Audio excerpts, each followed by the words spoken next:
Bonsoir, bonsoir, bonsoir, bonsoir, peuple de Dieu.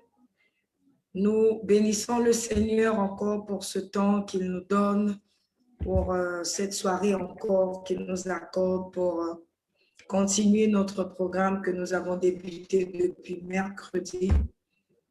Nous sommes dans la joie encore d'être parmi vous cette soirée. Alors le Seigneur nous fait encore cette grâce, ce privilège. Nous bénissons Dieu pour cela.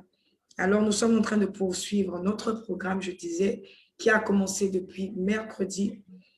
Alléluia, nous avons reçu des serviteurs de Dieu, également une servante de Dieu qui est venue nous enseigner.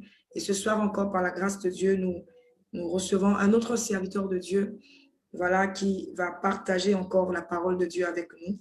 J'aimerais déjà vous demander, comme d'habitude, de commencer à partager la page pour que nous soyons nombreux ce soir à écouter ces enseignements. Bienvenue encore à notre programme de parfum de bonne odeur. Pour ceux qui ne savent pas, le parfum de bonne odeur, c'est une plateforme voilà, que le Seigneur nous a inspiré où nous passons des temps d'édification, des temps d'enseignement de la parole de Dieu. Alors, comme ce soir, nous sommes là pour sonder les Écritures. Nous sommes là pour être enseignés à l'image de Marie. Marie qui était au pied de Jésus, qui écoutait les enseignements. Le Seigneur Jésus avait dit à Marie qu'elle avait choisi la bonne part. Alors, bien-aimés, voilà pourquoi nous sommes là ce soir au pied de Jésus pour écouter encore ses enseignements, pour écouter encore sa parole. Voilà, je vous invite à partager pour que seul le nom du Seigneur soit honoré. Ce n'est pas pour un homme, mais c'est pour le Seigneur. La Bible nous dit que, voilà, que personne ne soit privé de la gloire de Dieu. J'aime ce texte. C'est la raison pour laquelle nous devons partager ces moments pour ne pas que certains ne bénéficient pas. Nous voulons que nombreux écoutent ce message que nous allons voilà, suivre avec l'homme de Dieu tout à l'heure. Nous ne voulons pas être les seuls. Voilà, je vais profiter de saluer quelques personnes qui sont déjà connectées. Je salue mon époux, l'évangéliste Sonny Paka, qui est connecté ce soir. Bonsoir, évangéliste. Je salue la sœur Corridal. Que Dieu te bénisse. Je salue la sœur Mariana. Que Dieu vous bénisse. Je salue également le pasteur Bello qui est connecté. Que Dieu vous bénisse, pasteur. Alors, j'aimerais vous encourager à partager comme moi. Je suis en train de le faire en ce moment pour la gloire de notre Seigneur Jésus.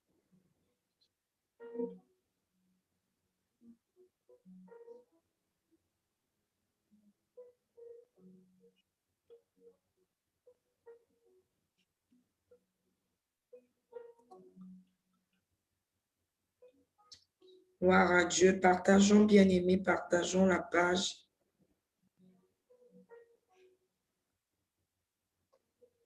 Partageons, nous voulons être nombreux vraiment à recevoir cette parole.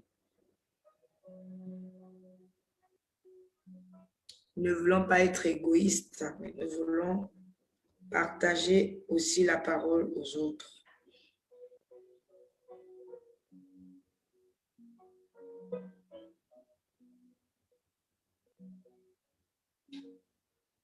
Merci Seigneur. Bénissons ta présence ce soir, Jésus. Toi qui nous rassemble autour de ces moments, Père, reçois la gloire. Règne Seigneur en majesté, règne au roi, règne au maître. Règne au Seigneur, auteur de ce programme, auteur de ces moments, Seigneur, c'est toi. Merci Jésus. Gloire à toi, Père, merci. Alléluia, merci pour ta présence. Nous bénissons ton amour, Seigneur. Bénissons ton amour à notre égard. Alléluia.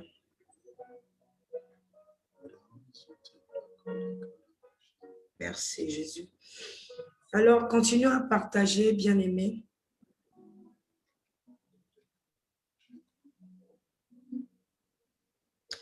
Gloire à Dieu.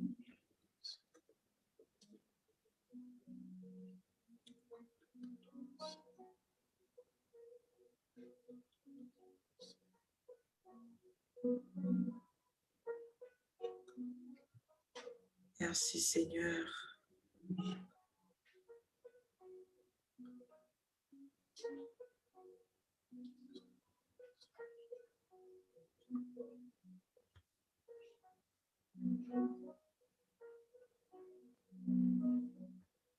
Partageons, partageons. Nous ne sommes qu'à 5, 7. Partageons, bien-aimés. Partageons, partageons pour la gloire de Dieu. Partageons dans les groupes. Taguons, si possible, des personnes.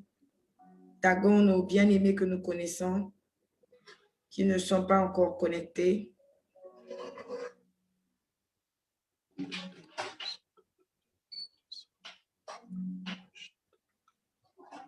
Merci Seigneur. Alléluia.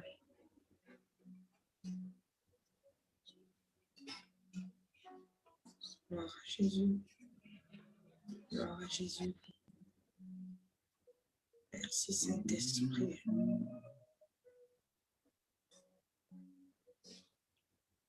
Gloire à Jésus.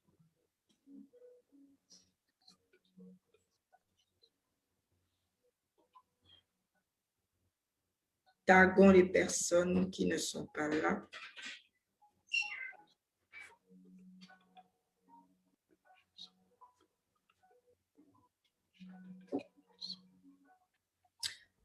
Alors, nous allons prier, nous allons recommander ces moments avec ceux qui sont déjà connectés. Continuons à inviter, nous allons prier.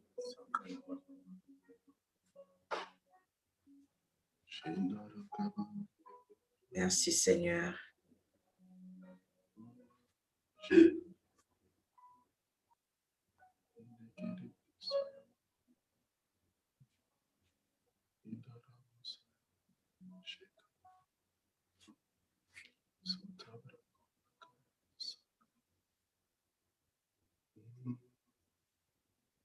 Merci Jésus.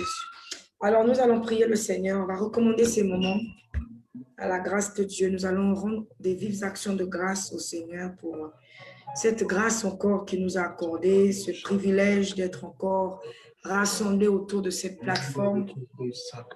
Alléluia, si nous pouvons ensemble élever la voix. Bien-aimé, toi qui es connecté, prie avec moi, prie avec moi. Remercions le Seigneur. Père de gloire, éternel Dieu tout-puissant, toi qui sais rassembler les cœurs au-delà, ô Dieu, des limites géographiques qui nous séparent. Seigneur, notre Dieu, tu sais rassembler les cœurs. Éternel, autour de ta parole, autour de ce qui te concerne ce soir, tu nous réunis.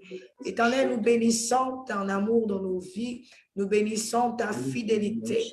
Merci encore, Éternel, pour Éternel, ce temps que tu nous accordes. La Bible déclare que tu es le maître des temps et des circonstances.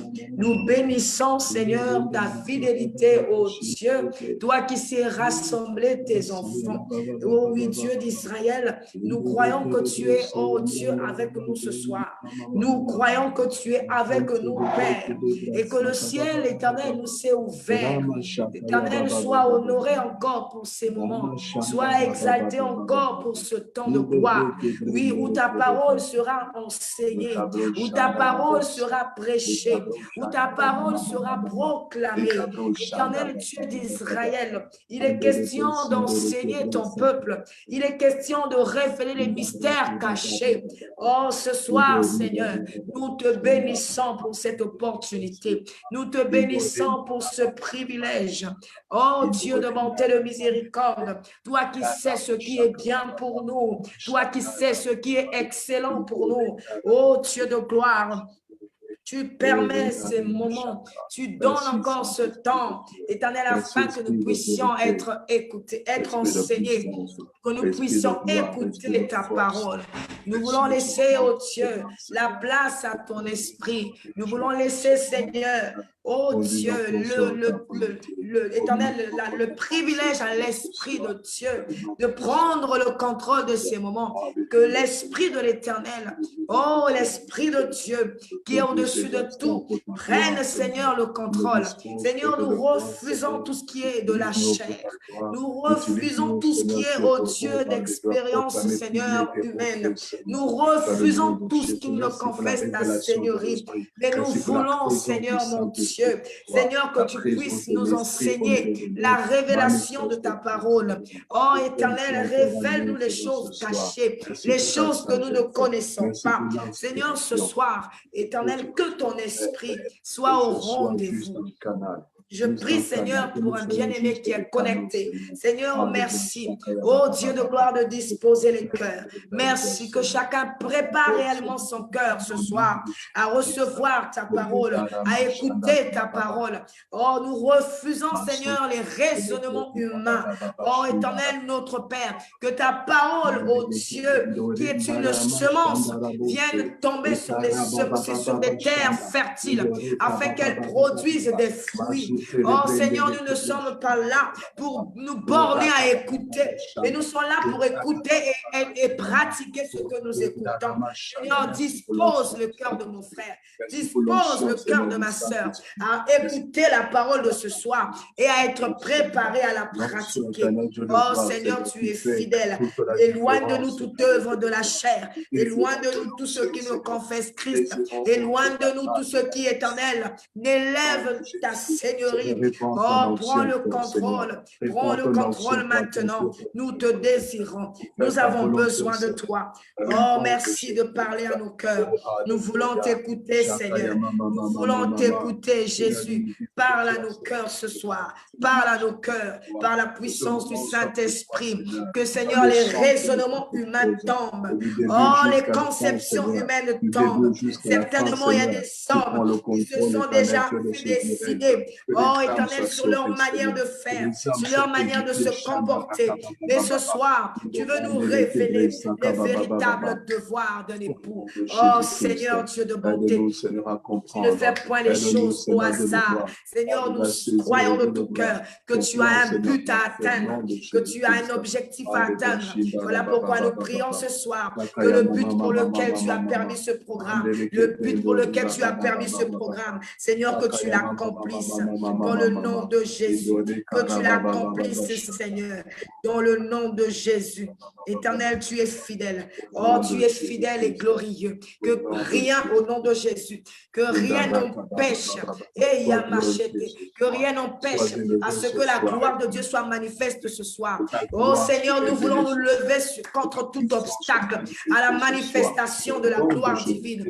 Nous voulons nous lever contre toute opposition à la proclamation de l'évangile. Nous voulons nous lever contre toute opposition, oh Dieu de gloire, à la proclamation des Écritures, de la parole de Dieu. Nous voulons nous lever contre tout obstacle. Oh, nous brisons tout obstacle par la puissance du Saint-Esprit. Seigneur, prends le contrôle maintenant. Seigneur, lève-toi maintenant. Seigneur, touche un cœur maintenant. Seigneur, touche un cœur ce soir qui va être disposé à écouter ta parole, à écouter ses enseignements. Nous condamnons les raisonnements, nous condamnons le doute, nous condamnons, oh Dieu de gloire, Seigneur notre Père, l'incrédulité dans les cœurs. Nous condamnons ces choses et nous proclamons, Seigneur, que la grâce divine coule, que la puissance du Saint-Esprit soit manifeste, que la parole de Dieu qui sortira vienne briser le joug de l'incrédulité, vienne briser les jougs des raisonnements, vienne briser le joug, Seigneur mon Dieu, des pensées arrêtées dans le nom de Jésus. Oh Saint-Esprit, prends le contrôle maintenant, que nos cœurs soient disposés, que nos cœurs soient préparés. Oh, remplis-nous encore, remplis-nous ce soir. Merci encore pour ton serviteur que tu t'es choisi. Oh, béni sois-tu de ce que tu lui donnes l'onction sans mesure, afin qu'il parle de ta part comme un véritable messager, comme un véritable oint de Dieu. Oh, merci Seigneur. Alléluia. Merci parce que ce soir, il est le vase véritable, il est la bouche autorisée pour proclamer ce que Christ a a véritablement préparé pour ses enfants. Merci parce que tu es fidèle. Reçois la gloire, Seigneur. Ton Au nom de Jésus. Au nom de Jésus-Christ. Alléluia.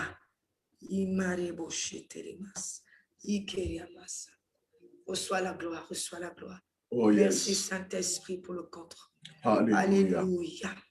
Glorifie Jésus ce soir. Glorifie Jésus ce soir.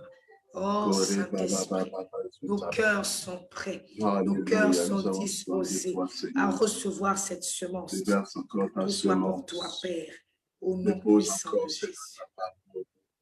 Alléluia. Alléluia.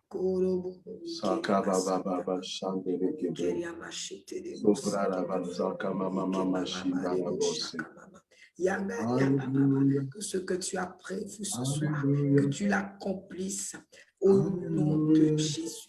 Que ce que tu as prévu ce soir, que tu l'accomplisses. Oh, ce que tu as réservé pour ceux qui sont connectés, pour ceux qui vont recevoir, Seigneur, cette parole. Jésus, accomplis tes desseins ce soir, accomplis tes plans ce soir, accomplis tes projets ce soir, dans le nom de Jésus. Yamashaka. Jésus.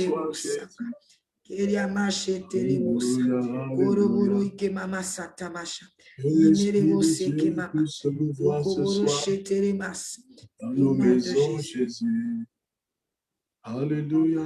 Nous voulons voir ta gloire. Nous plonger dans l'atmosphère de ta gloire. Nous voulons nous plonger dans l'atmosphère de ta présence. Nous voulons nous effacer que toi tu règnes. Alléluia. Nous voulons disparaître que toi tu apparaisses. Alléluia. Merci Saint-Esprit. Nous te laissons ce live. Shindara manderebre. Rendara basaka baba baba baba baba. Indele kebre soyabra. Shandara bo shatara masaka baba baba baba. Merci pour l'atmosphère qui se répand ce soir. Alléluia. Merci Jésus. Que la gloire soit pour toi. Alléluia. Au nom de Jésus-Christ. Amen, amen, amen. Alors, bien-aimés, nous sommes encore dans la joie, comme nous l'avons dit au début, de partager encore ces moments avec vous. Voilà, que le Seigneur vous bénisse abondamment. Sans plus tarder, je vais donner la parole à l'homme de Dieu. Bonsoir, bonsoir, shalom encore, évangéliste Brice Dongala. Shalom, la servante de Dieu, Maman Christelle. Shalom, homme de Dieu. Nous sommes vraiment bénis de vous recevoir sur ce plateau, sur cette émission Parfum de bonne odeur. Vraiment, merci encore d'avoir accepté l'invitation. Et voilà, je vais vous donner rapidement la parole pour que vous partagez le thème de ce soir. Je crois que je l'ai annoncé hier. Vous allez nous partager ce soir sur les devoirs de l'époux, les devoirs de l'époux. Voilà, donc je vous laisse la place, homme de Dieu. À vous la parole. Merci beaucoup. Merci beaucoup.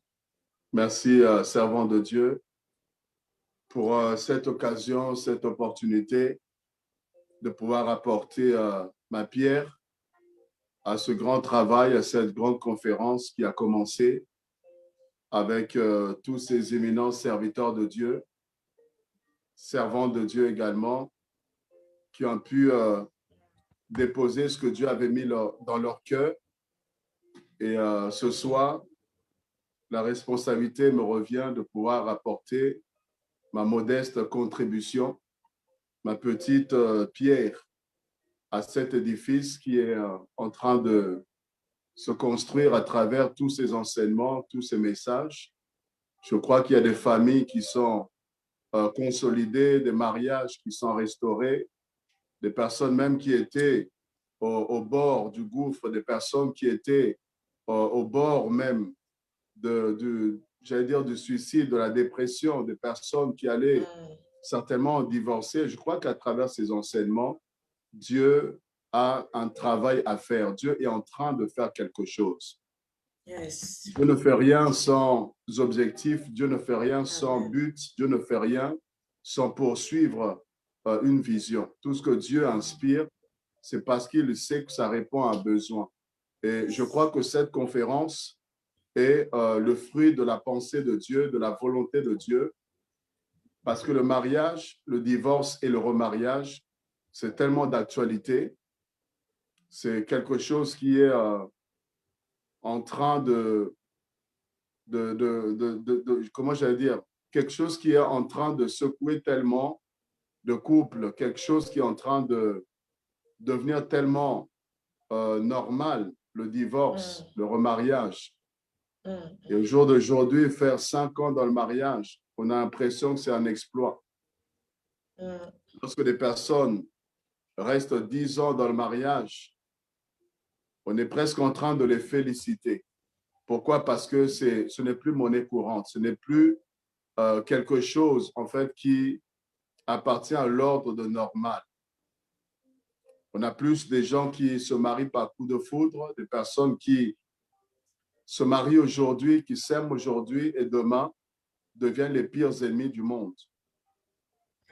Et malheureusement, ce n'est pas seulement dans les séries télé, ce n'est pas seulement les stars hollywoodiennes qui vont se marier, n'est-ce pas, et divorcer le lendemain ou 2 jours après ou 3 jours après, parfois pour des raisons qui ne tiennent même pas la route. Malheureusement, ces choses-là ne touchent pas, n'affectent pas seulement les païens, et même les chrétiens bien-aimés sont touchés, sont affectés. Et j'irai même plus loin, ce fléau touche même les serviteurs de Dieu, les servants de Dieu, concernés par le divorce et par le remariage. Je ne suis pas du genre à jeter la pierre, je ne suis pas du genre à indexer les autres, à condamner qui que ce soit. C'est vrai que le mariage, c'est un mystère. Le mariage est un mystère. Vous voyez, la Bible présente le mariage comme étant un mystère.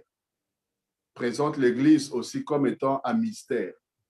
Et vous verrez que dans Éphésiens 6, qu'on va voir tout à l'heure, le mariage est assimilé aussi à l'Église. Vous voyez, on parle du mariage et on parle aussitôt de l'Église. Il y a un parallélisme entre le mariage et l'Église.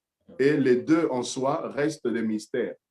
L'Église est un mystère, le mariage est aussi un mystère. Vous voyez, je suis en train de rentrer directement dans le vif du sujet, mais je veux saluer quand même l'homme de Dieu, l'évangéliste Sonny Paka. Derrière une grande dame, il y a un grand homme aussi qui fait un travail dans les coulisses et qui encourage la femme à pouvoir servir son Dieu. Et que Dieu soit loué. Et merci au Seigneur, bien évidemment, qui permet à ce que je puisse apporter, n'est-ce pas, ma petite contribution par rapport à ce grand programme-là. Alors, je parlerai de la responsabilité de l'époux. La responsabilité de l'époux. Il y a des choses certainement qui vont rejoindre ce que les autres serviteurs de Dieu, les autres servants de Dieu ont pu toucher, parce que la parole, elle reste la parole, c'est la même Bible que nous avons, c'est la même Bible que nous prêchons. Et ce sera peut-être une répétition, ce sera peut-être que Dieu veut insister sur certains points. Et il y a d'autres qui seront nouveaux où Dieu voudra ajouter quelque chose par rapport à tout ce qui a été déjà annoncé. La responsabilité de l'époux. Alors, j'aimerais nous emmener dans les Saintes Écritures et on va aller dans la Genèse. On va aller au commencement des choses, là où tout a débuté, la source, l'origine de toute chose. Et si nous allons dans Genèse, chapitre 1er, nous voyons verset 26, la pensée de Dieu déjà par rapport à l'homme. Il dit, faisons l'homme à notre image, selon notre ressemblance, qu'il domine sur les poissons de la mer, sur les oiseaux du ciel, sur le bétail et sur toute la terre et sur tous les reptiles qui rampent sur la terre. Donc ici, quand Dieu crée l'homme, il le crée avec un but, un objectif qui est de dominer, de régner, de manifester l'autorité, de manifester le pouvoir. Vous voyez, Dieu va doter l'homme de cette capacité-là à influencer. Et ça, c'est déjà pour planter un décor. Et ensuite, on va aller plus en profondeur. Et l'homme est créé à l'image de Dieu selon la ressemblance de Dieu. Le verset 27, on nous dit, il créa l'homme à son image, il le créa à l'image de Dieu. Il créa l'homme et la femme. Donc, l'homme et la femme. Dieu va les créer. Verset 28, il est béni. Vous voyez, il bénit l'homme et il bénit la femme. Il leur dit, multipliez-vous, soyez féconds, remplissez la terre, assujettissez-la et dominez sur tous les poissons de la mer, les oiseaux du ciel et tout animal qui se meut sur la terre. Alors, je veux dire ici d'emblée, l'homme a été créé pour dominer, influencer, manifester l'autorité du royaume. Et quand je dis l'homme, on voit aussi la femme. C'est l'homme avec un grand H. Il y a aussi la femme. Et nous sommes dans une réalité, c'est soit tu domines, soit tu es dominé. Soit tu influences ou soit tu seras influencé.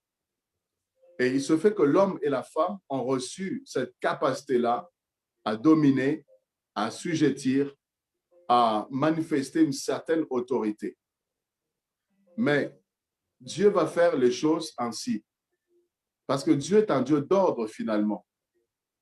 Vous voyez, si plusieurs personnes sont appelées à diriger, si plusieurs personnes sont appelées finalement à influencer, qui devra subir l'influence de l'autre? C'est un train à plusieurs têtes. Vous voyez, Dieu au départ, il donne l'homme et la femme, il les crée à son image, il leur donne une capacité à influencer, à gouverner, à gérer. Mais à un moment donné, Dieu va faire ceci, il va placer l'homme comme le chef de la femme. Vous voyez, il place l'homme quelque part devant. Il dit que l'homme est le chef de la femme. On va aller tout à l'heure dans Éphésiens 6 et on va comprendre un certain nombre de choses. Donc, Dieu donne à l'homme d'occuper une certaine position, pas que la femme soit moindre, parce qu'on voit dès le départ, il a donné aussi à la femme d'influencer. Il a donné aussi à la femme la capacité de pouvoir gérer un certain nombre de choses. Mais ici, il y a quelque chose que Dieu fait. Il donne à l'homme d'être le chef de la femme. Et il donne à la femme d'être soumise à l'homme. Mais il y a quelque chose qu'on voit aussi dans Proverbe 14, le verset 1er. La même Bible qui donne à l'homme d'être le chef, à l'homme d'être le leader, d'être le visionnaire, d'être la tête du train. Mais quand on arrive dans Proverbe 14, verset 1er, la Bible dit, la femme sage bâtit sa maison. Vous voyez, la femme sage bâtit sa maison. Mais je me suis posé la question. L'homme, c'est lui qui est le chef, c'est lui qui est la tête, c'est lui qui est le leader, c'est lui qui est le visionnaire. Pourquoi est-ce que la Bible ne dit pas que l'homme sage bâtit sa maison? Vous voyez, quand il faut bâtir la maison, la Bible, quelque part, donne la responsabilité à la femme sage de pouvoir gérer, de pouvoir organiser, de pouvoir, quelque part, faire en sorte que sa maison soit bien bâtie. Donc, vous voyez que la femme n'est pas moindre. La femme n'est pas, j'allais dire, une sous-homme, si je peux m'exprimer ainsi. La femme n'a pas moins de valeur que l'homme, parce que Dieu lui confie la responsabilité de gérer son foyer, de gérer sa maison. Mais pourtant, c'est l'homme qui est le chef. Alors, qu'est-ce que je veux nous aider à comprendre ici? Il y a une harmonie, vous voyez, il y a une harmonie, il y a une synchronisation, il y a une symbiose qui doit se créer entre le chef et la femme qui est censée bâtir la maison. Vous voyez, il y a une entente qui doit naturellement se créer. L'homme n'est pas un chef qui va écraser. L'homme n'est pas un chef qui va se croire super puissant et minimiser sa femme, humilier sa femme, comme certains hommes prennent un plaisir à minimiser leur femme et devant même leurs amis, devant même leur famille, devant même des inconnus, à humilier leur femme. Et ça, ce n'est pas bien. Parce que regardez, pourquoi est-ce que Dieu a créé la femme? Pour être une aide semblable. Parce que Dieu a fait un constat à un moment donné, l'homme est seul, et Dieu dit, il n'est pas bon que l'homme soit seul. Vous voyez, ce n'est pas l'homme qui a fait le constat, ce n'est pas Adam qui avait constaté que non, il me faut une femme. Non, c'est Dieu lui-même. Et Dieu est sage, Dieu est intelligent, Dieu sait parfaitement toutes choses. Et il savait qu'il n'était pas bon que l'homme soit seul. Voilà pourquoi Dieu va lui créer une femme et Dieu appelle cette femme aide semblable. Je dis à un homme que la femme n'est pas là pour casser les pieds. La femme n'est pas là pour embêter, enquiquiner. La femme n'est pas là pour être une prise de tête. La femme n'est pas là pour faire que tu sois pas épanoui. Que tu te dises que quand j'étais célibataire, je vivais mieux, je faisais ce que je voulais. Mais depuis que cette femme-là est venue, ah ben, je ne vis plus, je ne respire plus, je n'avance plus, je ne suis plus libre. Mais la Bible dit la femme est une aide semblable. Et il n'est pas bon que l'homme puisse être seul. Donc, le mariage est dans la pensée de Dieu. Le mariage est dans la vision de Dieu. Maintenant, il faut bien se marier. Quand on se marie bien, on sera heureux. On saura s'entendre. On saura se comprendre. L'homme sera à sa place et la femme aussi ne va pas disputer la place de l'homme. Elle connaîtra sa place et elle connaîtra aussi la place de l'homme. Et l'homme aussi connaîtra la valeur de la femme. Et du coup, il n'y aura pas de guerre. Il n'y aura pas de guerre de chef, comme dans certains couples. Vous ne savez pas qui est l'homme, qui est la femme. Vous ne savez pas finalement qui décide, qui a le dernier mot et qui a le premier mot. Quand ça part, ça va dans tous les sens. Et dans ce genre de couple-là, je peux vous assurer que la paix cherche même où se reposer. La paix cherche même où s'installer. Mais un couple où l'homme est à sa place, la femme est à sa place, et les deux se respectent, se considèrent, s'aiment, je vous assure, il n'y a pas de guerre de chef. Chaque chose est à sa place. Voilà pourquoi le choix du mariage déjà est très important. Vous voyez? Le choix du mariage, ça commence déjà par là, parce que j'aime souvent donner cet exemple, moi, Christelle. Si vous voyez une paire de chaussures qui est très belle, vous flashez sur la paire de chaussures, vous dites que non, il me la faut absolument. Si je la mets, tout le monde va remarquer. Si je la mets, elle sera tellement jolie à mes pieds. Mais si cette paire de chaussures n'est pas votre pointure, vous la prenez juste parce que vous l'avez aimée, mais elle n'est pas votre pointure, vous allez souffrir avec. Amen. Vouloir ou pas, vous allez souffrir avec. Vous pourrez faire 1 mètre, vous pourrez faire une certaine distance, mais à un moment donné, même si c'est dans la rue, même si c'est dans le train, vous allez finir par enlever ces chaussures-là. Vous pourrez marcher même pieds nus à un moment donné, parce que vous ne pourrez pas supporter ces chaussures. Elles sont jolies, elles sont belles, mais ce n'est pas votre pointure. Par là, il y a des personnes qui divorcent simplement parce qu'ils ont fait un mauvais choix dès le départ. Et ils ont essayé de traîner, de retarder les choses. Jusqu'à un moment donné, ils se rendent compte que, en fait, ils ne sont pas faits pour vivre ensemble. Voilà pourquoi il faut consulter Dieu. Il faut quelque part écouter la voix de Dieu. On ne s'engage pas dans le mariage par sentiment seulement. On ne s'engage pas juste parce que la femme, elle est belle, elle est jolie, elle est coquette. Mais au-delà de la beauté, c'est le caractère qu'on épouse. Les habitudes, la culture, la personne, la personnalité. C'est avec ça, en fait, qu'on va devoir composer. C'est comme ça que dans certains couples, on voit, parfois physiquement parlant, on peut dire qu'ils ne vont pas ensemble, mais ils arrivent à s'entendre, être en paix, être heureux. Parce que le mariage n'est pas d'abord une affaire de physique. Amen. Ça, c'est le monde qui veut nous montrer un mariage parfait, l'homme qui est lancé, qui a des abdos, qui a un teint clair, et la femme qui est ceci, cela. Ça, c'est le monde qui nous montre, n'est-ce pas, tous ces films-là. Et parfois, on oublie que ce sont des films, mais la réalité est tout autre. Yes. Ces gens peuvent dire, on s'aime, on est joli. L'homme qui va offrir les roses, les fleurs, tout ce n'est qu'un film. Mais dans la réalité, il y a des gens même qui sont divorcés. Ils jouent le rôle de l'homme romantique, ils jouent le rôle du couple parfait dans le film. Mais dans la réalité, ils ont des problèmes dans leur couple. Ils sont divorcés.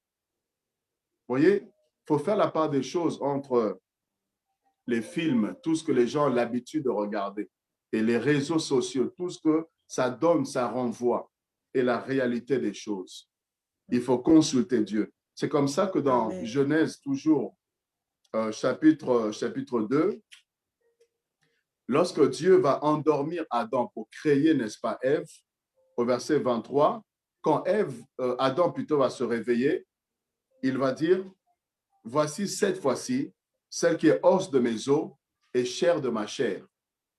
Waouh, j'aime ça et je vais insister pour quelqu'un. Adam, il dit, voici cette fois-ci. Ça veut dire qu'il y a eu un temps, il n'avait pas trouvé encore celle qui était semblable à lui. Mais il a su être patient. Il a su attendre le temps de Dieu. Il a su laisser Dieu travailler, façonner une femme qui lui était destinée. Une femme qui était taillée sur mesure. Alors là, l'expression est appropriée parce que Ève est taillée sur mesure. Dieu prend les côtes d'Adam et il va créer, n'est-ce pas, la femme. Parce que l'homme doit être à côté de la femme. La femme et l'homme doivent être côte à côte. Ils doivent être ensemble. Ils doivent marcher ensemble. Ils doivent vivre, faire les choses ensemble. Ils doivent décider ensemble. Ils doivent discuter. Ils doivent vraiment s'entendre côte à côte. Et Adam dit, os de mes os, chair de ma chair. On va constater ceci, que les os sont à l'intérieur et la chair, c'est à l'extérieur. Quand Adam regarde Ève, il dit, elle est os de mes os. La première des choses qu'il voit, il dit os de mes os. Et la deuxième chose, il dit chair de ma chair. Donc, il a vu les os avant la chair. En d'autres termes, il a vu l'intérieur avant l'extérieur. Il était préoccupé par son intérieur plutôt que l'extérieur. Alors qu'au jour d'aujourd'hui, on se marie par la chair d'abord. On voit la chair et on ne voit pas d'abord l'intérieur. Voilà pourquoi après on est surpris que la femme était sorcière, que l'homme était sorcier. Parce qu'on a vu la chair d'abord. Et après on découvre l'intérieur par la suite. La responsabilité de l'homme, elle commence déjà là. Le devoir de l'homme, ça commence déjà là. C'est de bien choisir la personne avec qui tu veux partager ta vie, avec qui tu veux cheminer, avec qui tu veux marcher. Et à partir de là, on va voir que quand Dieu maintenant a créé Adam, il va lui donner une responsabilité. Je suis ici dans Genèse 2, à partir du verset 8. L'Éternel Dieu planta un jardin en Éden. Du côté de l'Orient, il mit l'homme qu'il avait formé. Vous voyez, Dieu va placer le jardin d'Éden, qui est l'image de sa présence, le lieu de rendez-vous, le lieu de rencontre avec Dieu. Et il va placer Adam dans le jardin. Ici, je veux dire à un homme que tu dois être dans la présence de Dieu. Tu dois être comme Adam. Tu dois être un homme qui se tient dans la présence de Dieu. Tu veux un foyer stable. Tu veux un couple stable. Tu veux une famille harmonieuse. Frères, vous devez apprendre à être des hommes qui se tiennent dans la présence de Dieu.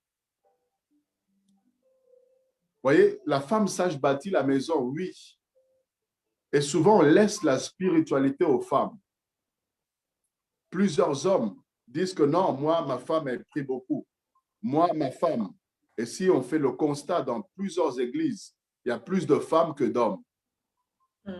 C'est plus les femmes qui sont spirituellement avancées, qui ont le feu, qui prient, qui généralement conduisent le foyer. Même l'homme, quand il faut prier, l'homme va trouver tellement d'occupations, des excuses. Et les enfants aussi. Mais c'est la femme qui va généralement drainer un peu toute la maison, toute la famille. Mais ici, j'aimerais dire que Dieu a placé Adam en Éden, l'image de sa présence. L'homme doit être un homme qui est dans la présence de Dieu. Ne te vante pas d'être le chef. Si tu es le chef, tu as une grande responsabilité. Et pour que tu mènes bien, tu remplisses bien ton rôle, tu dois être connecté à ton chef. Amen. Et je dirais mieux, à votre chef même.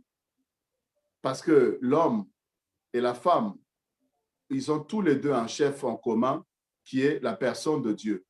Donc, pour être un bon visionnaire, pour être un bon leader, pour être un bon mari, pour être un bon époux, pour être un bon père, pour être un bon parent, tu dois être dans la présence de Dieu. Tu dois être un homme spirituel. Tu dois être un homme qui prie, un homme qui est dans la parole de Dieu. Ainsi, tu vas rassurer même ta famille. Tu vas rassurer ton couple. Parce que plus tu pries, plus tu es dans la présence de Dieu, tu sauras garder, tu sauras préserver l'équilibre, la stabilité de ton couple. Pourquoi? Parce que quand l'ennemi viendra, quand le diable viendra pour secouer, n'est-ce pas, ton foyer, secouer ta maison, eh bien, tu seras sous la garde. Tu seras sous la garde. Il ne pourra pas toucher tes enfants parce que tu es un rempart pour tes enfants. Il ne saura pas toucher ta femme parce que tu te dresses comme un chef qui protège. Yes. Ici, je parle de la protection. L'homme qui se tient de la présence de Dieu, il a un rôle de protecteur. L'homme a le devoir de protéger. Tu dois protéger, la femme doit se sentir en sécurité auprès de toi. Si ta femme ne se sent pas en sécurité, ça veut dire quelque part, tu n'es pas un bon mari. Tu n'es pas en train de remplir correctement ton rôle. L'homme doit sécuriser sa femme. Elle doit se sentir en paix quand son mari est là. Elle sait que personne ne peut me toucher, personne ne peut me faire du mal tant que mon mari est à côté. La femme avait son père, regardez, la femme avait son père. Elle a grandi, elle avait foi, confiance en son père. Elle savait que son père était là pour la protéger. Mais quand tu vas l'épouser, quelque part, elle ne va plus compter sur son père. Elle va maintenant compter sur toi. La femme s'attend à ce que toi, tu la protèges, que toi, tu puisses la paterner, toi, tu puisses la couvrir, tu puisses jouer, remplir quelque part le rôle que son père a toujours rempli. Maintenant, c'est toi qui prends la relève de protéger la femme. N'exposez pas vos femmes, hommes. N'exposez pas vos femmes. N'exposez pas vos femmes en public.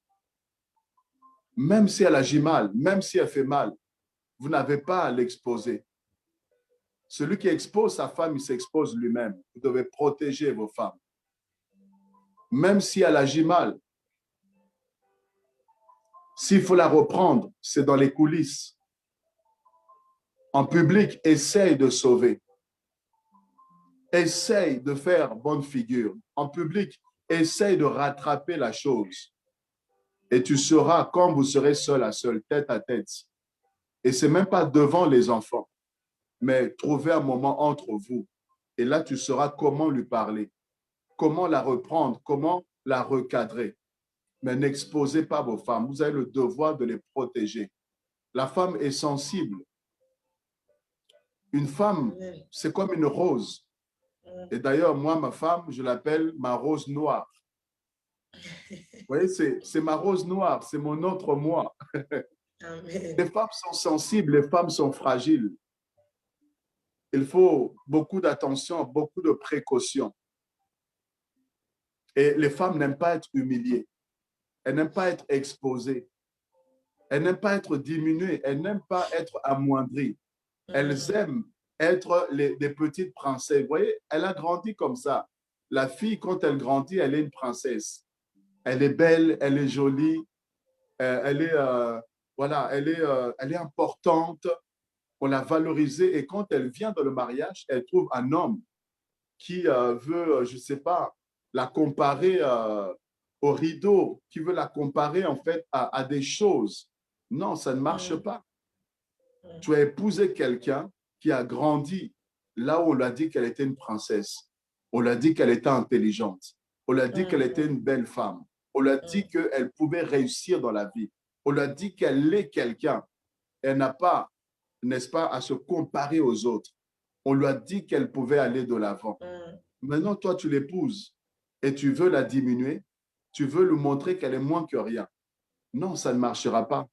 Tu auras une femme aigrie, une femme qui va se refermer sur elle-même, une femme qui aura du mal à s'épanouir.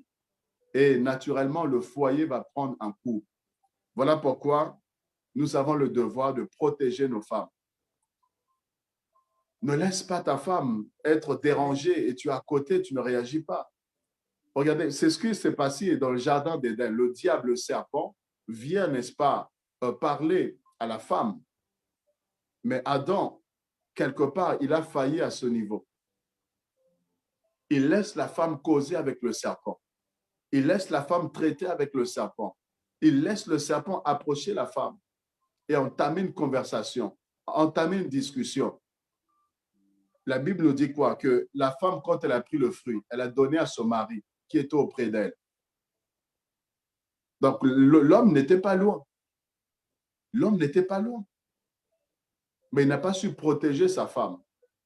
Il n'a pas su voir le danger et veiller à ce que la femme soit à l'abri. L'homme doit protéger. Et dans protéger ici, c'est parfois dans les relations, certaines relations de la femme. Tu dois savoir que telle personne n'est pas une bonne personne. Et dire, chérie, je ne t'interdis pas d'avoir des amis, mais seulement cette personne-là, je veux que tu l'évites parce qu'elle n'est pas une bonne personne pour toi. Elle aura une mauvaise influence sur ta vie. Et tu la protèges par rapport aux mauvaises relations, aux mauvaises fréquentations.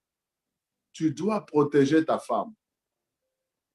Et Adam a failli à ce niveau. Il a exposé, il a laissé la femme livrée à elle-même et les conséquences, jusqu'à aujourd'hui, nous subissons. Le diable a pu se jouer, a pu, n'est-ce pas, manipuler la femme et l'homme a également été séduit par la suite. Donc ça, c'est vraiment très important. La femme doit se sentir en sécurité. La femme doit se sentir aimée.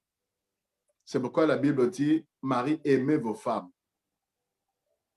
Nous devons aimer nos femmes, comme Christ a aimé l'Église. L'Église. Amen. Vous voyez, c'est une lourde responsabilité, c'est une charge. C'est un challenge de pouvoir aimer la même personne toute ta vie. Pas aimer et puis aimer encore à gauche, à droite. Hein?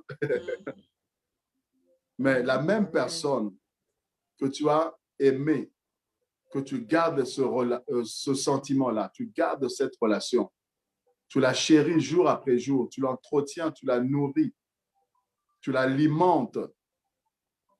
La même personne que tu vois matin, midi, soir, que tu vois maquillée et que tu vois aussi naturelle, mais tu te dois d'aimer. Tu sors dehors, tu vas au travail, tu prends les transports, tu vois d'autres femmes, d'autres hommes, mais toi, tu sais que non, mon cœur appartient déjà à quelqu'un. Malgré les avances, les propositions même qu'on peut te faire, tu ne tiens pas qu'à de cela. Pourquoi? Parce que tu as une femme que tu dois aimer.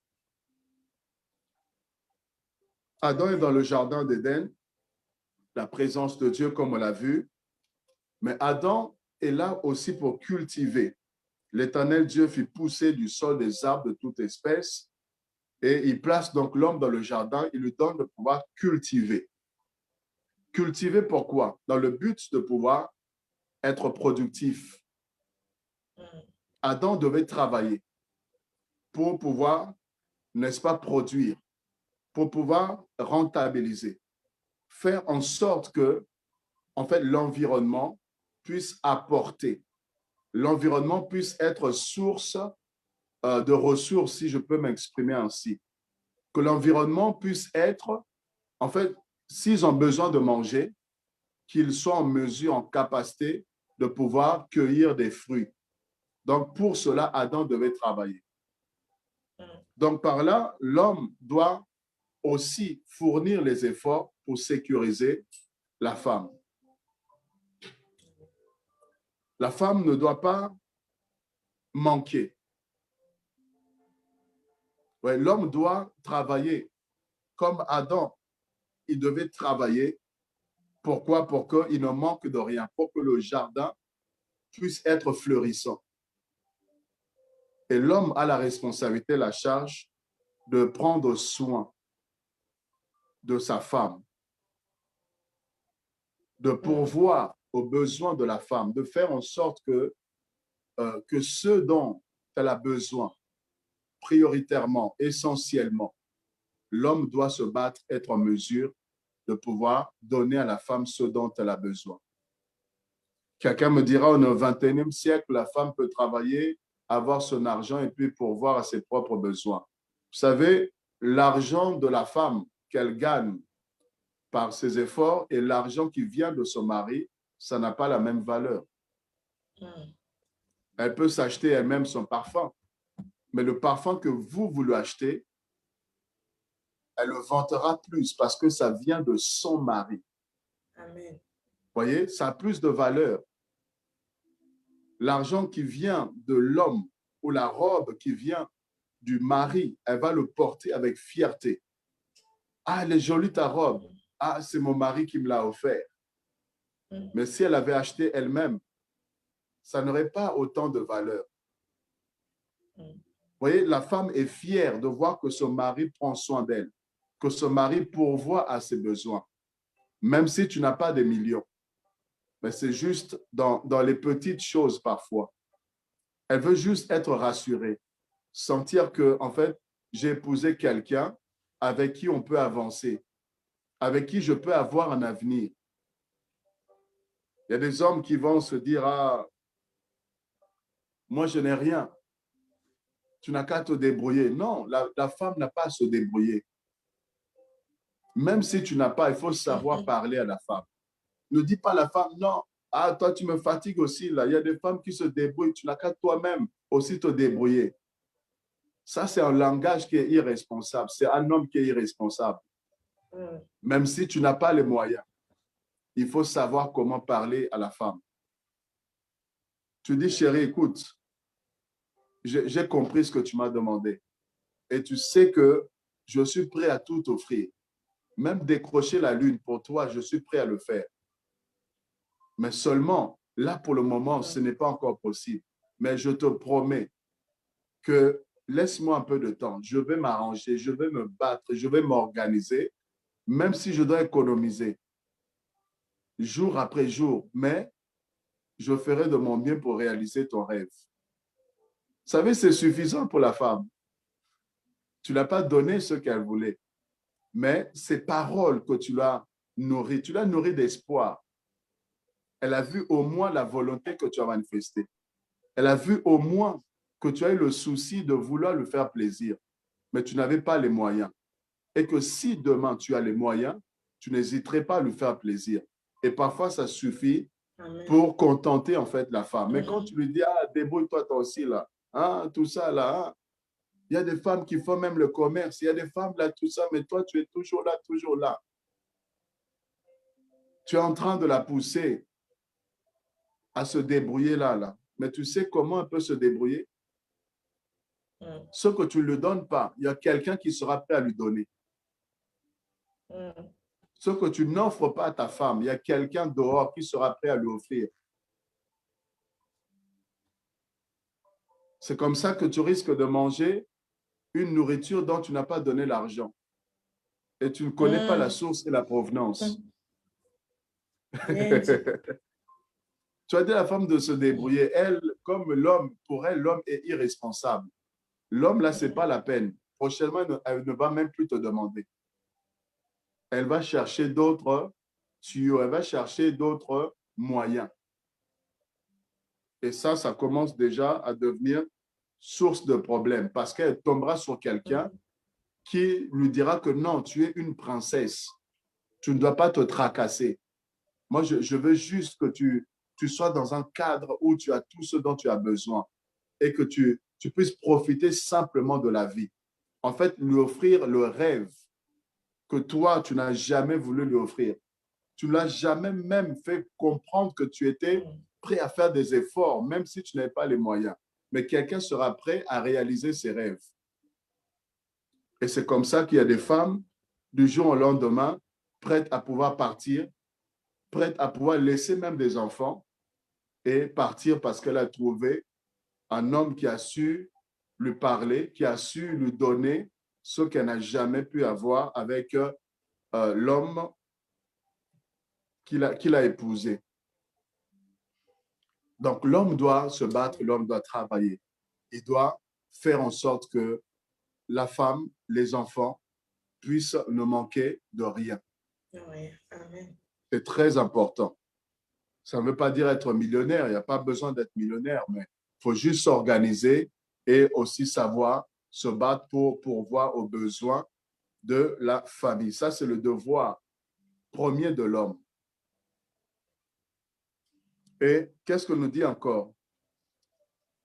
Verset 15, l'Éternel Dieu prit l'homme et le plaça dans le jardin d'Éden pour le cultiver et le garder. Vous voyez, le garder.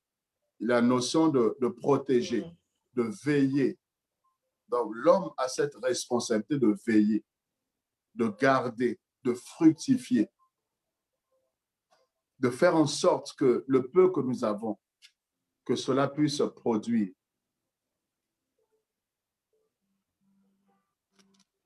Et le verset 23 qu'on a lu tout à l'heure,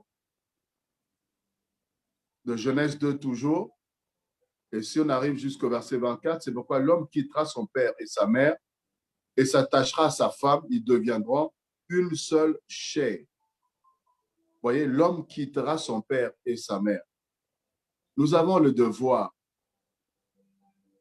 de véritablement nous détacher du sein maternel pour que l'homme puisse prendre en charge son foyer, sa maison. Il faut qu'il ait coupé le cordon ombilical. Il faut qu'il ait coupé le cordon avec les parents. Vous voyez, on a des hommes qui ont quitté physiquement la maison de leurs parents, mais sur le plan sentimental, c'est encore papa et maman qui les contrôlent, qui les dirigent, qui contrôlent, qui dirigent leur famille, leur foyer.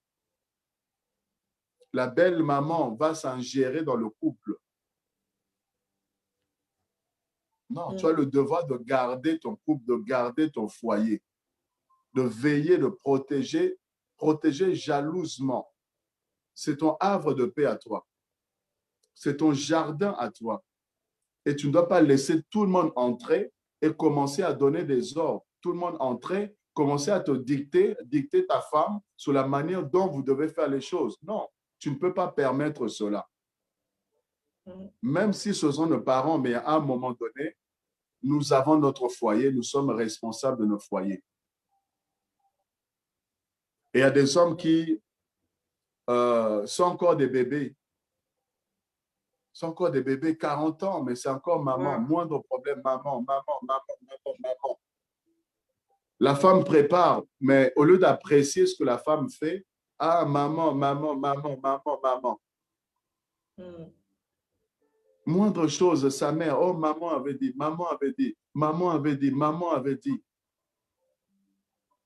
Non, protège ton foyer. Ne laisse pas tout le monde entrer. Ne laisse pas la belle famille entrer. Quand je dis entrer, c'est commencer à vous guider, à vous téléguider, à vous commander, à entrer entre vous, à s'immiscer entre vous, à créer l'incompréhension, la zizanie entre vous. Ne permettez pas aux gens de pouvoir entrer dans votre havre de paix. C'est votre mariage. C'est votre mariage à vous. C'est vous qui décidez comment vous voulez marcher. Si vous êtes organisé que l'homme va faire la vaisselle, c'est votre organisation. C'est votre organisation. Ne laissez pas les gens rentrer et commencer, ah non, cette femme-là, elle est ceci, cela, elle laisse l'homme faire la vaisselle, elle laisse l'homme faire... C'est votre mariage, vous vous organisez comme vous voulez. Chacun organise son mariage, son couple. Chacun trouve l'équilibre de son foyer comme il le veut. L'essentiel, que vous soyez en paix, que vous soyez heureux et que chacun soit à sa place. Amen. Vous voyez, c'est très important d'être mature, d'être responsable. Il y a des hommes qui, l'âge est avancé, mais ils sont encore des immatures, des irresponsables. Et la femme a non seulement les enfants, mais elle a l'impression d'avoir un grand bébé encore. Mais on va dire, il faut que tu sois soumise. La femme doit être soumise. Mais la femme, pour qu'elle se soumette, elle doit sentir qu'elle a un chef devant elle. Mais si elle a un bébé, elle aura du mal à se soumettre. Tu vois, ma femme, elle ne m'écoute pas, ma femme.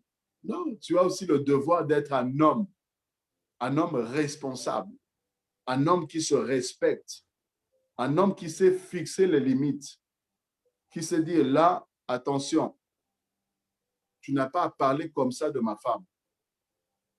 Donc, je ne te permets pas que ce soit la première et la dernière fois que tu parles ainsi de ma femme.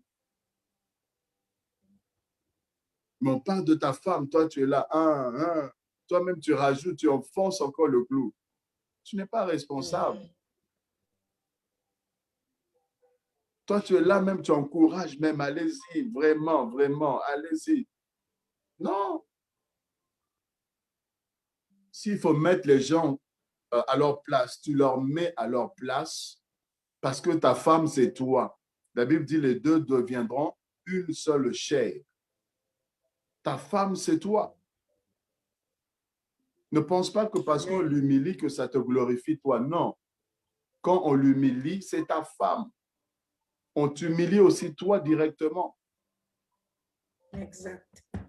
Quand on la méprise, on la néglige, c'est toi directement. Tout ce qu'on lui fait, c'est à toi directement. Parce que vous êtes une seule chair, une seule personne. De la même manière, quand on voit la femme briller, c'est la couronne de son mari. Quand on voit une femme réussir, c'est la gloire de son mari. Quand on voit une femme vertueuse, une femme bien éduquée qui sait se tenir, une femme qui est respectueuse, c'est à l'honneur de son mari. Et l'homme a ce devoir-là, de vraiment mettre, même les amis, tes amis, en fait, ils doivent avoir des limites. Tes amis ne peuvent pas venir chez toi et commencer à commander ta femme. Ce n'est pas eux qui ont épousé ta femme. Ils viennent chez toi, ils commencent à critiquer ta femme, commencent à donner des ordres, commencent, je veux dire, à commander ta femme. Non, ici, ils sont mariés, ils ont leur femme à la maison. Qui commandent leur femme à la maison. Ils n'ont pas à venir commander ta femme, mal parler, leur donner des ordres comme si elles étaient à leur disposition. Non, il faut la respecter. Amen. Oui, c'est très important. Alors, j'aimerais aller dans Éphésiens chapitre 6. Éphésiens chapitre 6, et là, il y a plusieurs autres choses qu'on va essayer aussi d'énumérer, de décortiquer là-bas.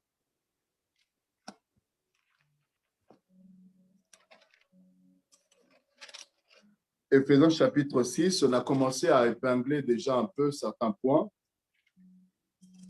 Alors, la Bible dit, à partir du verset 22, « Femme, que chacune soit soumise à son mari, comme au Seigneur. » Ça, c'est, voilà, la femme qui doit être soumise à son mari.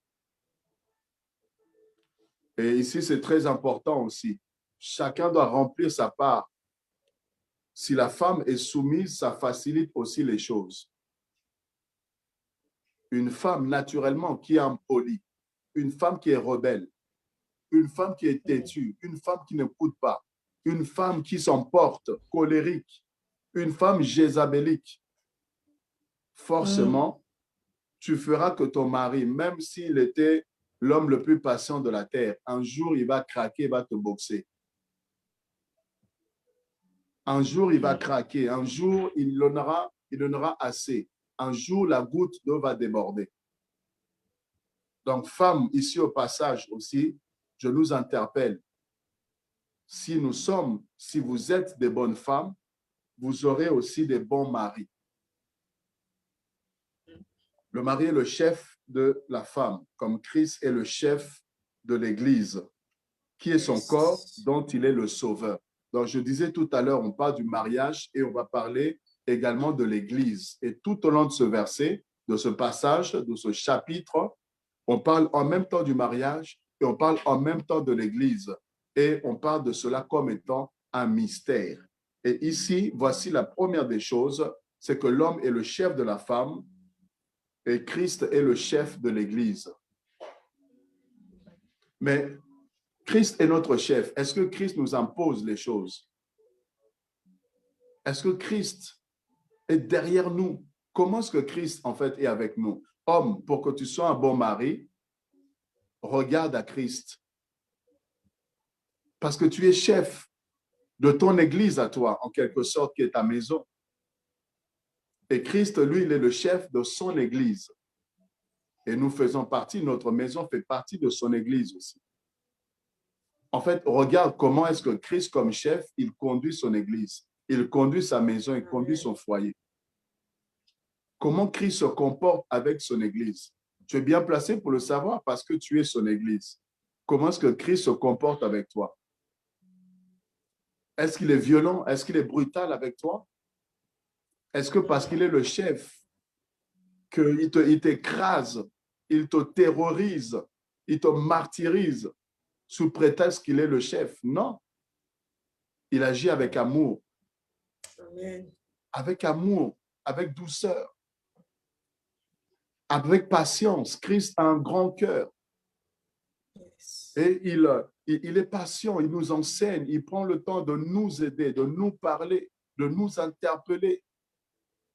Il croit en nous, il croit qu'on peut changer et il s'investit pour notre changement. Il s'investit pour que nous soyons transformés. Donc l'homme prend exemple Christ, prend le modèle Christ parce que le chef, ce n'est pas un dictateur. La Bible n'a pas dit l'homme est le dictateur de la femme, non. Le chef, c'est un modèle. C'est un exemple à suivre, un modèle à suivre. Tu dois être exemplaire. Un homme exemplaire. Un homme respectable. Quand la femme regarde, elle se dit non, c'est un homme qui mérite, qui est digne d'être honoré, d'être respecté. Amen. Tu es homme, tu cours après les jupons, tu cours après des petites filles de 25 ans, de 26 ans, alors que tu as une femme à la maison, tu as des enfants. Comment tu veux que cette femme puisse te respecter? Comment tu veux qu'elle puisse t'honorer? Parce que toi-même, tu es en train de te déshonorer. Toi-même, tu es en train de faire en sorte qu'elle puisse te manquer de respect. Parce que tu n'es pas un modèle. Tu n'es pas un exemple. Demain, après-demain, les enfants même qui auront grandi à un moment donné, qui pourront avoir des propos humiliants, des propos déplaisants à ton égard. Pourquoi? Parce que tu n'as pas été un modèle, tu n'as pas été un exemple. Vous voyez, s'il y a une chose, comme je dis souvent, s'il y a une chose qui fait que je m'efforce d'être un modèle, je m'efforce à être fidèle à ma femme, parce que je sais que j'ai des enfants aussi. Et j'ai le devoir d'être un modèle. J'ai le devoir d'être un exemple. J'ai le devoir d'être quelqu'un qu'ils pourront suivre. Vous voyez, tout ce que je fais dans mon couple, dans mon foyer, tout ce que je fais pour ma femme, vous voyez, il m'arrive de faire tellement de choses. Je ne le fais pas seulement pour moi. Je ne le fais pas seulement par amour pour ma femme, mais je le fais aussi pour enseigner mes enfants, pour être un modèle. Amen. Parce que tout ce qu'ils voient faire, ils le feront aussi naturellement. Le Seigneur dit, tout ce que je fais, c'est ce que j'ai vu le Père faire. Si vous Amen. battez votre femme, homme, vous battez votre Amen. femme, vous la battez comme certains hommes, ils battent leur femme comme s'ils battaient un animal. Les enfants le voient une fois, deux fois, trois fois. Ça devient une habitude. Qu'est-ce que vous êtes en train d'enseigner? Qu'est-ce que vous êtes en train d'apprendre à vos enfants? Qu'ils peuvent taper aussi leur femme. Et demain, après-demain, ils vont le reproduire parce qu'ils ont vu leur père le faire. Vous voyez, le chef, c'est un exemple, c'est un modèle à suivre. Et quand tu entends les enfants dire que non, tu es le meilleur papa du monde, quand tu entends le témoignage des enfants qui te disent, qui te prennent dans les bras pour dire non, tu es le meilleur papa, tu es un bon papa. Et ils sont fiers de toi. Parce que tu es un exemple, tu es un modèle. Parce que tu rassures tout le foyer, tu rassures la famille. Parce que tu leur donnes ce dont ils ont besoin. Tu les rassures que tu les aimes. Et ils se sentent en paix dans la maison. Tu crées un climat, un havre de paix. Et les enfants sont heureux et épanouis. Ils réalisent la grâce qu'ils ont d'avoir un père comme toi. Oh, il y a des hommes qui sont des hommes tyrans, des dictateurs. Vous savez, il y a des maisons où la femme est heureuse. Les enfants sont heureux quand papa n'est pas là. Ça doit dire quelque chose à certaines personnes. Quand papa est sorti, tout le monde respire. Ouf! Et les gens attendent que papa sorte. Quand papa est là, tout le monde est en prison, en cachot. C'est même la femme se dit, celui-là, là, il ne peut pas un peu sortir un peu là pour nous laisser respirer. Les enfants se disent, mais quand est-ce que papa va sortir? Et le jour où ils apprennent que papa a un rendez-vous, il va sortir, il va rentrer tard, ils se disent, Alléluia, liberté. Et ils sont là, ils sont heureux, ils s'épanouissent. Dès que papa va rentrer, dès qu'ils entendent les clés, n'est-ce pas, à la porte, ils savent que c'est papa. Tous les enfants dans leur chambre. Et tout le monde va se cacher. Et le papa, quand il arrive, les enfants sont en train de regarder la télé. La femme est en train de regarder la télé. Comme c'est le chef, il arrive, boum, sans même demander. Sans même, je ne sais pas, s'asseoir, essayer de voir, qu'est-ce que vous étiez en train de regarder, s'intéresser à ce que vous regardez. Non, il arrive tout de suite, les pieds sur la table, et il va changer. Il va changer pour montrer que c'est lui qui est le chef.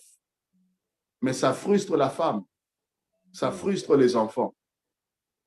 Et la femme, finalement, va s'éclipser. Les enfants aussi vont s'éclipser.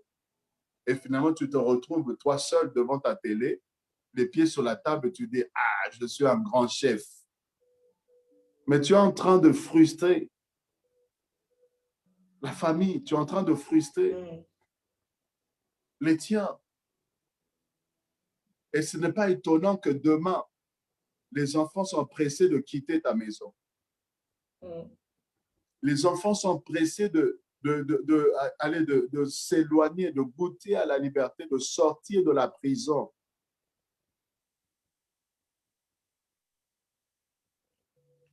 Vous voyez? On a un devoir de créer ce havre de paix-là, où les enfants se sentent tellement heureux. Ils sentent qu'on est impliqué dans leur vie. Impliqué dans leur vie. Et je vous assure, c'est tellement beau de les rendre heureux. C'est tellement beau de rendre la femme heureuse, de rendre les enfants heureux. Amen. Et tout ce qu'ils vous rendent, ils vous redonnent en retour. Vous dites que non, ça en vaut la peine. De les accompagner, de les assister, de les écouter. Vous voyez, d'écouter, de compatir, de les rassurer, de participer à chaque moment, chaque étape de la vie. voyez, la femme a parfois des moments d'inquiétude. La femme peut se trouver peut-être à un moment où, bon, elle n'est pas forcément bien. Mais homme, tu dois détecter, tu dois savoir et tu dois la rassurer, tu dois savoir lui remonter le moral. Ta femme ne va pas bien, mais tu ne t'es même pas rendu compte. Tu ne te rends même pas compte. La femme, elle est fatiguée. Mais tu ne prends même pas le temps de considérer que ce n'est pas une machine, ce n'est pas un robot. Qu'elle est fatiguée, je peux l'aider. Je peux faire certaines choses pour la soulager. Mais parce qu'on est chef, il faut qu'on soit servi. Parce qu'on est chef, la femme doit être à notre service 24 sur 24, 7 jours sur 7. Vous voyez, toute la journée, elle sera là au four et au moulin, à gérer la maison, gérer les enfants. Et si elle doit aller travailler, elle va au travail, elle revient, elle doit gérer encore un certain nombre de choses. Et le soir arrivé, le soir arrivé, la femme est fatiguée de sa dure journée. Et c'est là encore qu'on va devoir lui demander de pouvoir être opérationnel. On va lui demander de pouvoir être en forme. On va lui demander de pouvoir voilà, livrer encore un combat.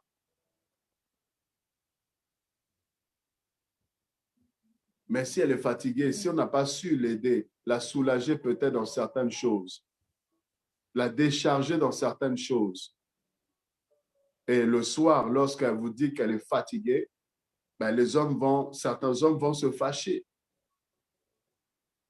vont forcer. Et ça crée des tensions, ça crée des conflits.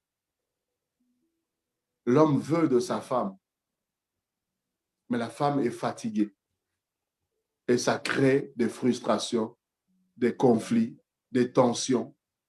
Et l'homme va insister, la femme refuse. Elle ferme le magasin, elle ferme les cadenas, elle met le cadenas, elle croise les jambes. Parce qu'elle est fatiguée, elle n'a pas la force de faire quoi que ce soit. Et là, ça crée encore des tensions. Mais si on apprend à soulager hommes, si on apprend à aider nos femmes, si on apprend à participer aussi à certaines choses qui peuvent alléger, ce n'est pas beaucoup. Des fois, c'est juste un peu d'effort, un peu de volonté. Ça peut encourager aussi la femme. Donc, on doit aider nos femmes. Amen. Amen. Alors, je regarde le temps. Je crois que le temps est en train de...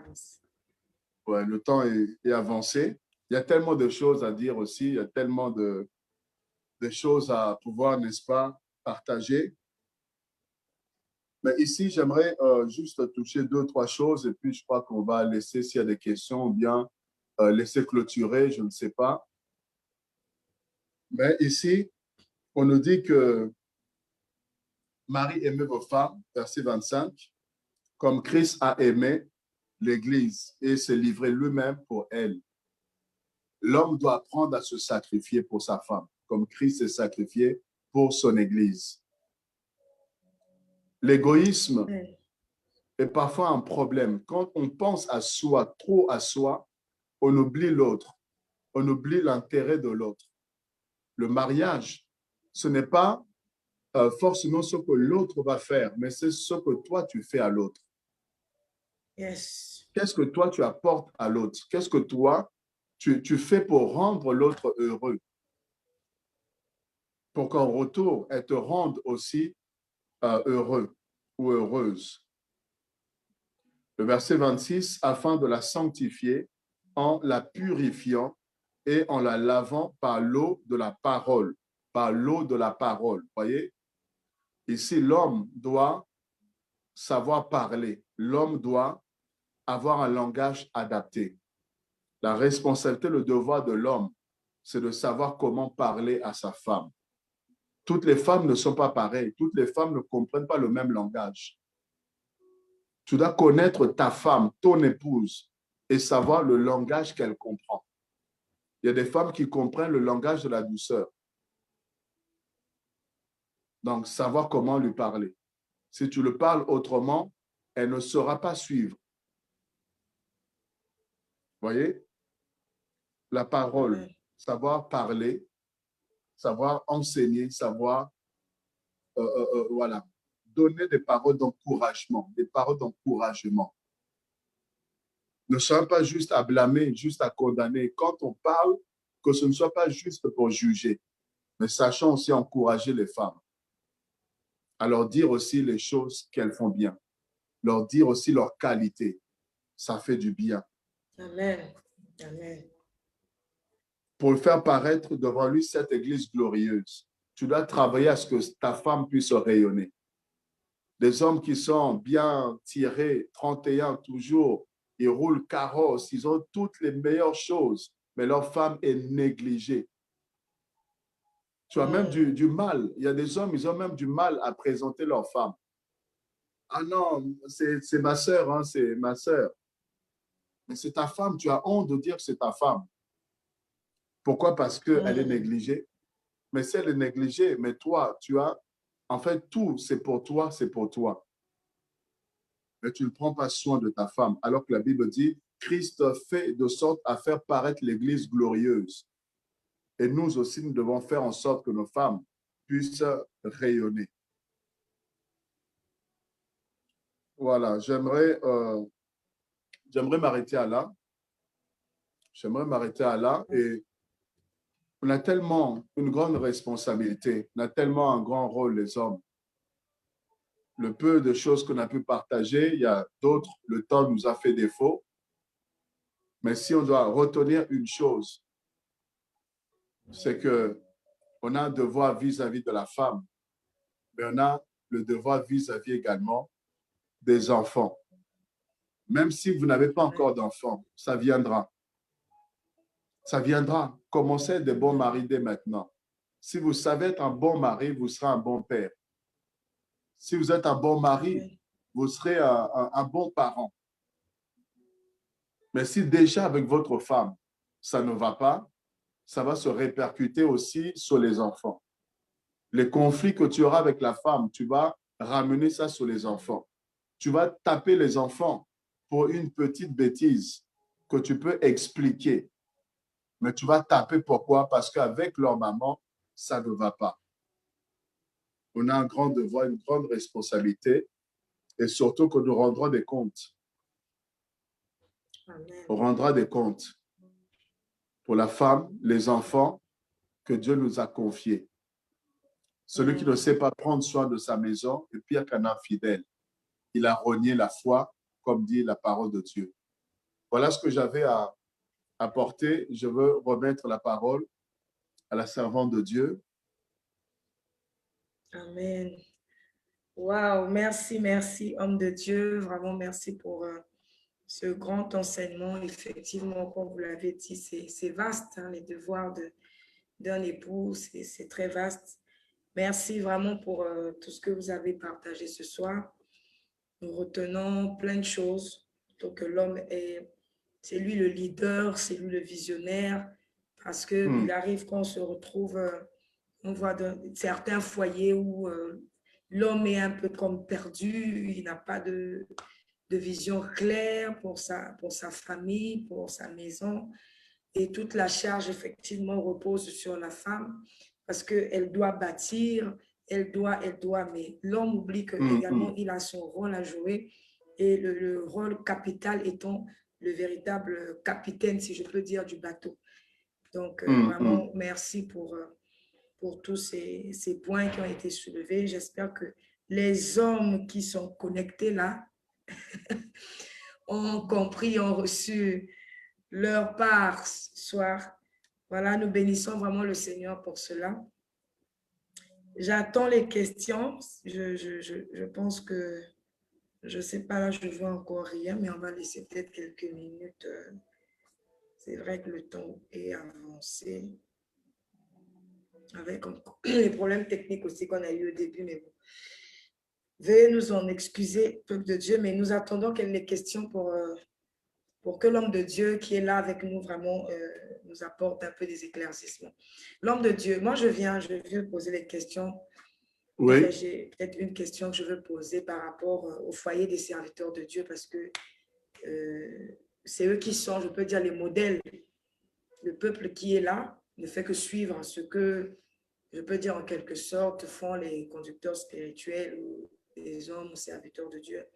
On constate qu'il y a beaucoup de problèmes dans le milieu des enfants de Dieu, des chrétiens, des serviteurs de Dieu, des foyers qui sont bousculés, des couples qui sont divorcés, d'autres aussi remariés. Bon.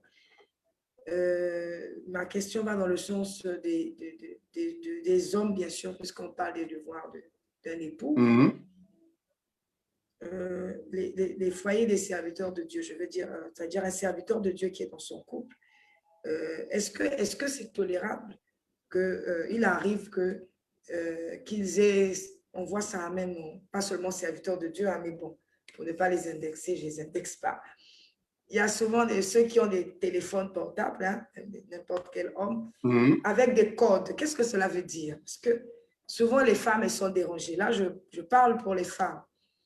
Elles sont parfois dérangées, elles se posent des questions et pourtant, il y a la confiance qui est là, mais il y a le téléphone avec des codes. Qu'est-ce que cela veut dire, homme de Dieu? D'accord. En tout cas, je pense que l'homme doit rassurer aussi la femme. L'homme doit faire de sorte que sa femme ait confiance en lui. Quand ta femme a confiance, c'est alors même que tu es tranquille aussi. Tu peux voyager tranquillement, tu peux aller au travail tranquillement. Quand tu sors, elle est tranquillisée parce qu'elle sait que tu lui as donné les garanties, que tu es un homme sérieux, un homme qui craint Dieu, un homme qui est vraiment respecte la parole et qui l'aime aussi, qui a des principes. Et c'est tout ça qui fait que tu auras une certaine paix de la femme. Elle ne sera pas là à appeler toutes les 2 secondes. Elle ne sera pas là à les fouiller partout pour chercher à trouver, je ne sais pas ce que tu lui cacherais. Soyez transparent avec vos femmes. Moi, je suis tranquille. Mon téléphone n'a pas de code. C'est-à-dire, je ne mets pas de code. J'ai un téléphone où je peux même mettre mon empreinte digitale. C'est-à-dire qu'il n'y aurait que moi qui pourrais le déverrouiller. Mais je ne m'en sers même pas. Et je ne mets même pas de code. Je n'ai jamais mis de code. C'est-à-dire qu'elle a accès à mon téléphone. Elle peut le prendre, je peux le laisser, le déposer. Toute la journée, je sors, je laisse le téléphone. C'est-à-dire je n'ai rien à cacher. Cacher, exactement. Je n'ai rien à cacher, je n'ai rien à craindre. Je n'ai pas une maîtresse, je n'ai pas une chérie. C'est-à-dire je n'ai rien à cacher, à craindre. Donc, amen. Le message là, écoutez, le message là qui va arriver, elle peut être la première à consulter ce message-là. Devant moi, je le laisserai, je ne tremblerai pas. Mais il y a des hommes, dès que le portable, là, ils sont comme ça, là. Dès que ça va sonner, dès qu'il y a un message, ils sautent dessus. Pourquoi? Parce qu'ils ne savent pas. Voilà. Mais quand la femme est rassurée, quand vous êtes transparent, vous êtes sérieux, vous n'avez rien à vous reprocher, vous rassurez la femme. Quelqu'un peut m'appeler à 23 heures.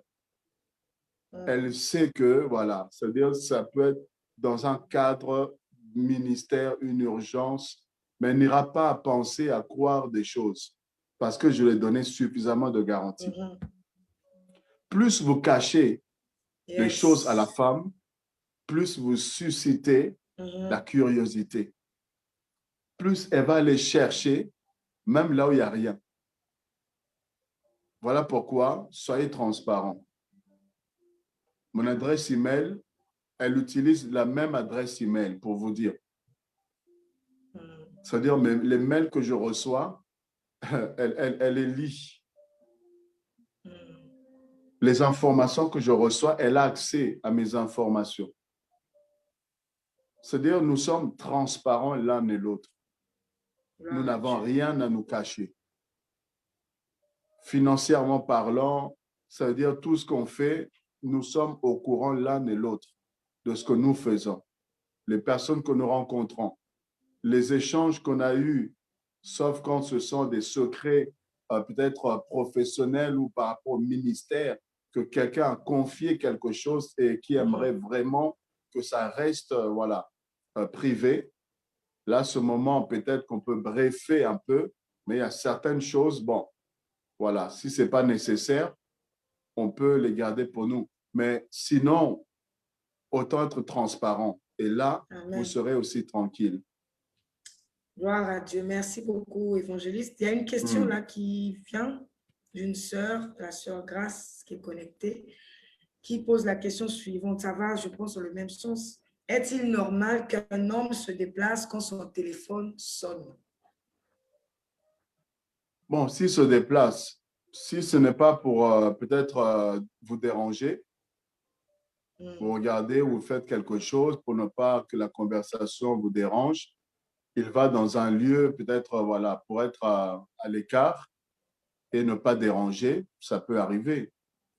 Ou peut-être que si vous parlez à côté, ça va peut-être faire qu'il n'entend pas bien, que la conversation en fait ne soit pas fluide. Si c'est juste en fait pour ces raisons-là, ça peut arriver. Mais si c'est autre chose, il se déplace parce qu'il ne veut pas que vous sachiez qui a appelé et qu'est-ce que vous vous êtes dit, là, c'est qu'il y a un problème. Là, c'est qu'il a des choses, en fait, à se reprocher et des choses à cacher. Mais si c'est juste pour ne pas vous déranger, ou si c'est juste parce que là où vous êtes, il y a du bruit, et peut-être qu'il se déplace pour aller à un endroit où il pourra mieux suivre la conversation, là, il n'y a pas de problème. Mais si c'est pour vous éviter en fait que vous entendiez, là, c'est que, bon, il y a des cachotteries, en fait. Et ça, c'est pas bon parce que ça éveille les soupçons.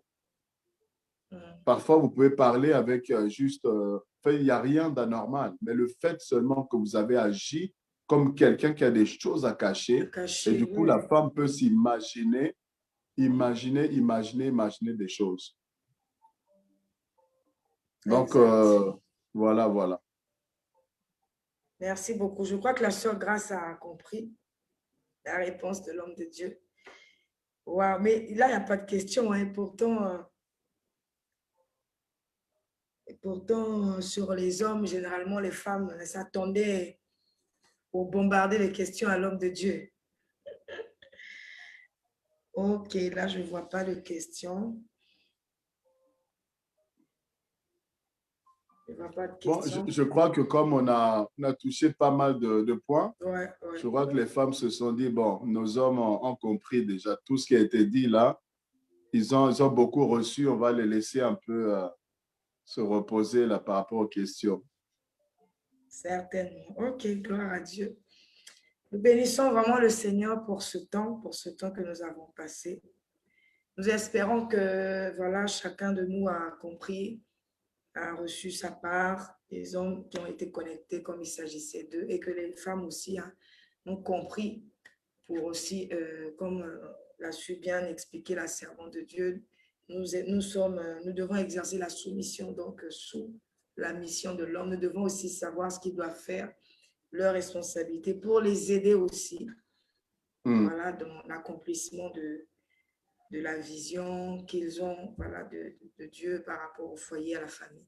Vraiment, merci encore, homme de Dieu. Merci. Amen. Nous allons donc clore ces moments par un temps de prière. Je vais vous laisser l'occasion de prier pour le peuple de Dieu connecté et nous allons terminer. Alléluia. Merci, éternel Dieu Tout-Puissant. Nous voulons, Seigneur, te demander encore ta grâce, ta faveur sur les foyers, sur les couples, les mariages et même ceux-là, Seigneur, qui sont célibataires et qui ont un cœur de se marier, un cœur de fonder un foyer, une famille. Te demandons, Seigneur, ta grâce, que tu orientes, Seigneur, les uns et les autres. Ceux qui doivent encore faire le choix, qu'ils fassent des bons choix.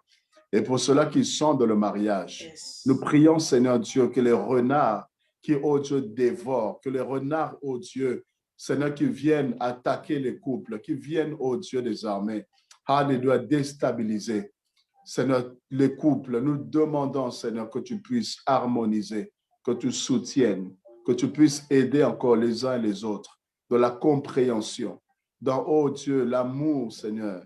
Oui, que tu les aides dans l'entente, dans l'harmonie, et que jour après jour, qu'ils puissent s'aimer encore davantage. Seigneur, renouvelle encore la flamme, Seigneur. Cette flamme, oh Dieu, qui a brûlé un jour. Que Seigneur, jour après jour, que l'amour ne puisse pas, oh Dieu, s'éteindre.